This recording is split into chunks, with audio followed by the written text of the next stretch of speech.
Praise the Lord everyone. सबको जय मसीह की। आइए हम सब उस वचन को पढ़ते हैं जो पवित्र वचन हमें परमेश्वर के दास अपोस्टल अंकुर यूसुफ नूरुल्लाह जी द्वारा और परमेश्वर की दासी पास्टर सोनिया यूसुफ नूरुल्लाह जी द्वारा दिया जाता है। आइए हम सब उस पवित्र वचन को पढ़ते हैं कि शैतान के ऊपर आपका अधिकार है। जैसे कि पवित्र बाइबल लूका 10:19 आयत में लिखा है, देखो मैंने तुम्हें सांपों और बिच्छुओं को रौंदने का और शत्रु की सारी सामर्थ्य पर अधिकार दिया है और किसी वस्तु से तुम्हें कुछ हानि न होगी। आमीन। मेरे प्रिय परमेश्वर ने कहा कि देखो मैंने तुम्हें सांपों और बिच्छुओं को रौंदने का और शत्रु की सारी सामर्थ्य पर अधिकार दिया है। इस वचन में परमेश्वर ने कहा देखो। देखो का मतलब है कि अपनी अंदरूनी आँखों से उन चीज़ों को देखना।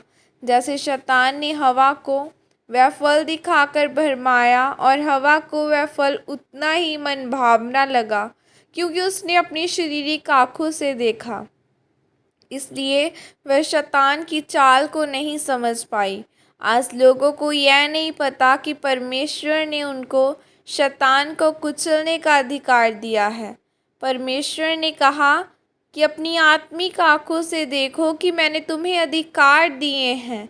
जब आप अपनी आत्मिक आँखों से देखते हैं तो फिर आप शैतान की चाल को समझ जाते हैं और उसको कुचल देते हैं।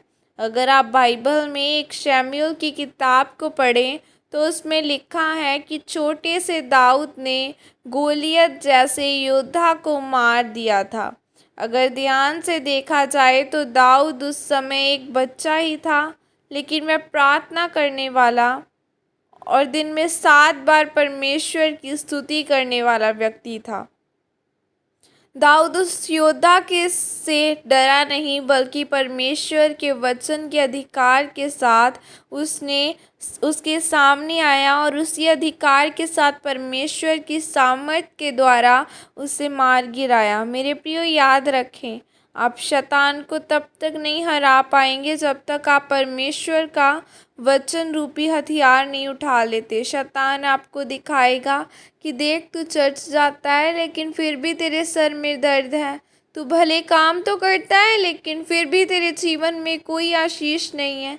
शैतान ने दाऊद को भी ऐसे ही कहा होगा कि देख वह गोलियत कितना लंबा और ताकतवर है, तू तो एक बच्चा है। लेकिन दाऊद की आत्मिक आंखें खुली थी और यही कारण था कि उसने गोलियत को मार दिया। मेरे प्रिय, शैतान का खाना पाप है और वह पाप के द्वारा ही आपके जीवन में प्रवेश करता है।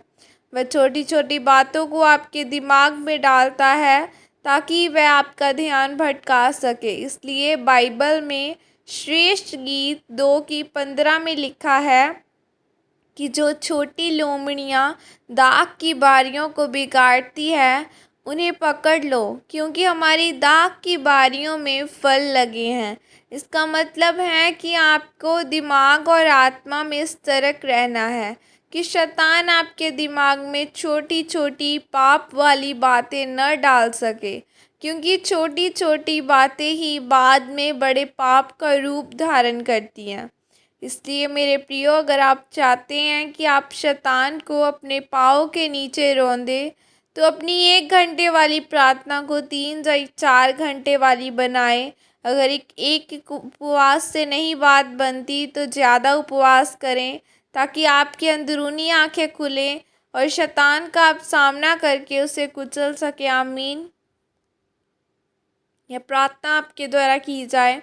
सर्वशक्तिमान परमेश्वर, इस वचन के लिए पिता मैं आपका धन्यवाद करती हूँ। परमेश्वर अपना अनुग्रह मुझे दें ताकि मैं अपने अधिकारों का इस्तेमाल कर सकूँ और शैतान को कुचलकर आपके नाम को ही महिमा दे सकूँ। प्रभु यीशु मसीह के सामर्थ्य नाम में मांगती हूँ। आमीन। हालेलुया। मेरे जिंदा परमेश्वर, मैं आपका धन्यवाद करती हूँ इस दिन के लिए। खुदावंद यहोवा मेरा चरवाहा, मुझे कोई घटी ना होगी। यहोवा के खोजियों को कोई घटी ना होगी। ऐ मेरे जिंदा परमेश्वर, मेरे साथ जुड़े हर एक जन ब्लेस किए जाएं, इनके घराने, इनके मोहल्ले, इनके लोग ब्लेस किए जाएं। खुदावंद इन सबको आपके सामर्थ्य और पवित्र लहू में कवर करती हूँ। आपकी सामर्थ्य इन लोगों की ज़िंदगियों में जाए उन्हें और इन्हें आशीष दे। खुदावंद आपकी सामर्थ्य इन लोगों के जीवनों में जाके इन्हें आशीष दे और इनके घराने ब्लेस किए जाएं, क्योंकि वचन में लिखा है कि तू बच, तेरा घराना बचाया जाएगा, तेरा घराना उद्धार पाएगा। ए खुदा, इनके साथ इनके घराने उद्धार पाएं और बचाए जाएं। इन सबको आपके पवित्र लहू में कवर करती हूँ। प्रभु यीशु मसीह के सामर्थ्य नाम में मांगती हूँ, आमीन। सबको जय मसीह की। God bless you all.